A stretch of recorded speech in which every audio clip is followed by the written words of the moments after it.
Friends, welcome back to our channel. आज हम लोग जा रहे हैं पढ़ने, करंट अफेयर्स देखने, और जो अभी करंट में सिनेरियो चल रहा है यूएस इज़राइल और ईरान के बीच में फुल कन्फ्लिक्ट। अभी जो आज जो ताज़ा अपडेट आया है, ट्रंप ने कल जैसा कि धमकी दे रहे थे, और ये प्रेजेंटेड भाई मेरा नाम है, फर्स्ट ऑफ ऑल इंट्रोड्यूस करना भूल गया मैं। मेरा नाम राहुल है और आज है 23/3/2026। तो आगे बढ़ते हैं, ये सब इम्पोर्टेंट नहीं है, मेन इम्पोर्टेंट है रिहर्स विद कोच, थैंक्स। हाँ, तो इम्पोर्टेंट है ट्रंप ने जो आज नया कारनामा किया है। उन्होंने यूएस गवर्नमेंट ने बोला है कि अब 5 दिन एक्सटेंड कर रहे हैं, स्ट्राइक नहीं होगा अभी कोई भी ईरान के ऊपर। बट ये बहुत बड़ा ही जियोपॉलिटिकल मूव है, क्योंकि ईरान ने बोला यूएस को कि भाई जो करना है कर लो, we will bomb the gulf.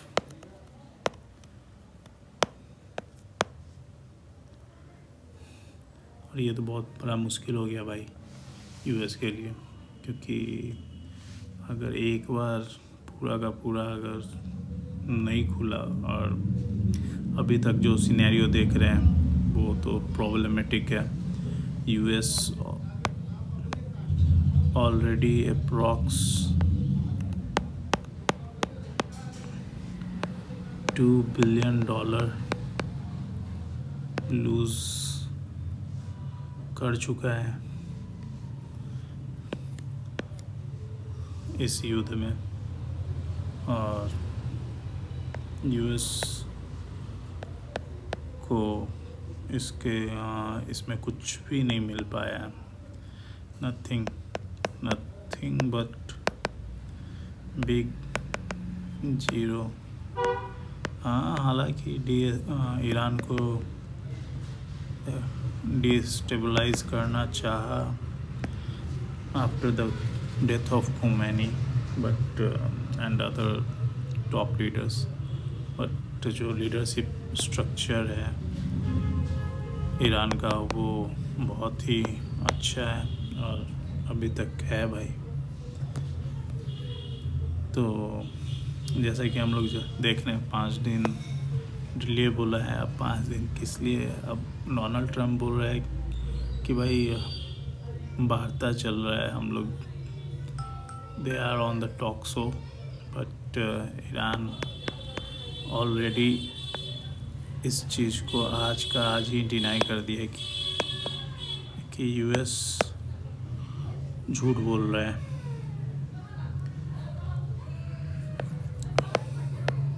अब डोनाल्ड ट्रंप के बारे में ऐसे भी बोला जाता है कि ये कुछ भी बोलते हैं, और इनका जो पावर स्ट्रक्चर है ईरान, क्योंकि ईरान का जो पावर स्ट्रक्चर है ये किसी भी कंट्री के लिए इम्पोर्टेंट होता है।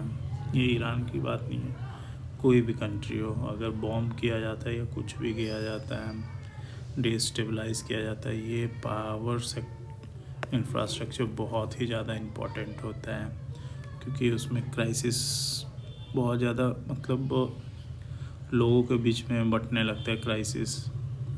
और अभी तक तो ये टेंशन स्केल डाउन नहीं हो पा रहा है, और होप सो, बट जैसा कि लगता है कि डोनाल्ड ट्रंप कल और परसों के बारे में, जैसे परसों उन्होंने बोला था कि मतलब लग रहा है कि वो बैक डाउन हो जाएगा US, but under the pressure of Israel अब वो थोड़ा सा डिलेमा में पड़े हुए हैं, क्योंकि इज़राइल एक बहुत ही मतलब मस्त इम्पोर्टेंट नेटवर्क अपना करता है। एक जो लॉबी है यूएस में, बहुत स्ट्रॉन्ग लॉबी है, और ये इम्पोर्टेंट है किससे ये शिफ्ट कर रहे हैं मिलिट्री एक्शन टू डिप्लोमेसी। अब आगे देखते हैं क्या ही हो सकता है। और इनका बैकग्राउंड क्या था? बैकग्राउंड तो इन्होंने बहुत कुछ बोला था डोनाल्ड ट्रम्प में। पहले तो वो बोल रहे थे कि ईरान के पास न्यूक्लियर वेपन्स है और दे वांट, और मतलब they trying to make nuclear weapon, but ऐसा कुछ मिला नहीं। ये कह के वो कुछ एरिया में बहुत सारा एयर स्ट्राइक किया, बट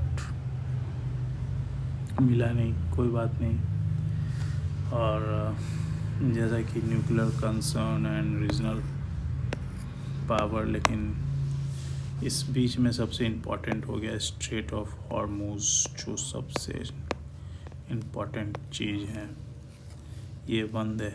और यहाँ से भाई 20% अप्रॉक्स गैस, और इंडिया तो सबसे ज़्यादा इस पे डिपेंड करता है, क्योंकि गैस ऑलरेडी शॉर्टेज है।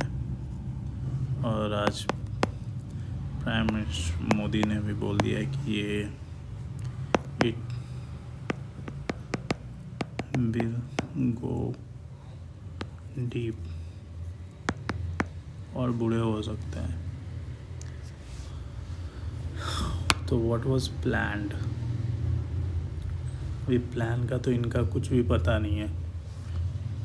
यूएस का तो कुछ भी नहीं। यूएस इज़राइल जो कर रहा है, जो पूरा का पूरा यूएस के दम पे कर रहा है,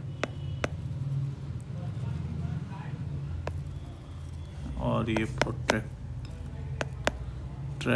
है यूएस के थ्रू। तो इनका ऑलरेडी इम्पैक्ट है energy infrastructure, pressure Iran to reopen oil and routes. Why was strike postponed by? Already Iran ने बोल रखा था कि अगर अब कुछ भी हुआ, और ये तो होना ही था, क्योंकि जो मिसाइल पावर है और विपिन उन्होंने दिखाया, वो है 4000 किलोमीटर लेटेस्ट, जो नॉन नेगोशिएबल है, स्ट्राइक किया है। और टाइम फॉर नेगोशिएशन, क्योंकि यूएस को इसमें कुछ भी नहीं मिल पा रहा है। US getting nothing but zero.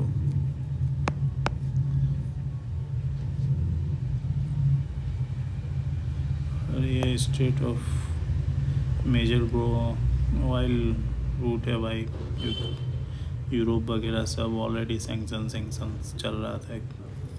और 20% ऑयल सप्लाई रखता है ईरान, जो कि ऑलरेडी थ्रेट कर रहा है। थ्रेट क्या, बंदी कर रखा है स्ट्रेट ऑफ हॉर्मुज़ को। ग्लोबल इम्पैक्ट तो इसका बहुत भयंकर ही। ऑयल प्राइस ड्रॉप्ड भाई, ऑल टाइम हाई है। सॉरी ये गलत है, all time high is happening। और इन स्टॉक मार्केट और ये फियर ऑफ, ये दोनों का तो भाई बैंड बजा हुआ है। और इकोनॉमी सेंसिटिविटी तो भाई एशिया का बहुत हालत खराब। अब ये रिएक्शन तो भाई यूएस की तरफ से आज का, लेकिन ईरान ने यहाँ बोल रखा है कि भाई क्यों ही बात करूँ। बस यही है, आज के लिए इतना काफ़ी है। थैंक्स।